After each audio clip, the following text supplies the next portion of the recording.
ఉదయం 10 నుంచి 11 గంటల మధ్య ప్రాంతంలో బిఎల్ఎన్ రెడ్డి ఈడీ విచారణకు హాజరు కాబోతున్నారు. అయితే 3వ తేదీన ఆయన విచారణకు రావాలంటూ కూడా నోటీస్ జారీ చేసినప్పుడు చివరి నిమిషంలో ఆయన తాను విచారణకు రాలేను, అనివార్య కారణాల వల్ల తాను విచారణకు రాలేకపోతున్నానంటూ కూడా ఈడీ అధికారులకు మెయిల్ ద్వారా సమాచారం అందించారు. అయితే తాజాగా సమయం కోరడంతో ఈరోజు ఆయన విచారణకు రావాలంటూ కూడా స్పష్టం చేశారు.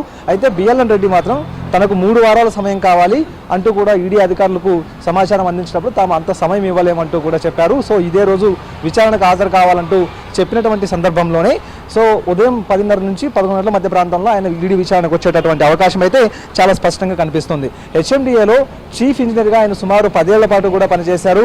ఆయన హయాంలోనే ఈ ఫార్ములా ఈ రేసుకు సంబంధించినటువంటి వ్యవహారం అంతా కూడా కొనసాగింది. మరోవైపు ఈ నిధుల మళ్లింపు కూడాను ఆయన హయాంలోనే ఇదంతా కొనసాగింది.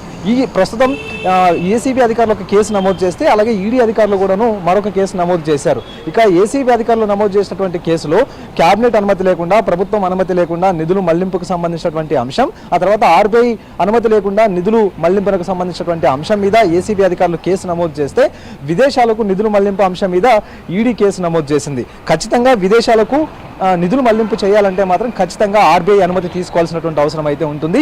కానీ ఎక్కడ ఎలాంటి అనుమతి తీసుకోకుండా నిధులు విదేశాలకు మళ్లించడం పైన నిబంధనలకు విరుద్ధంగా ఇదంతా జరిగిందంటూ కూడా ఈడీ భావించి అందుకు అనుగుణంగానే కేసు నమోదు చేసి ప్రస్తుతం దర్యాప్తు కొనసాగిస్తూ ఉంది.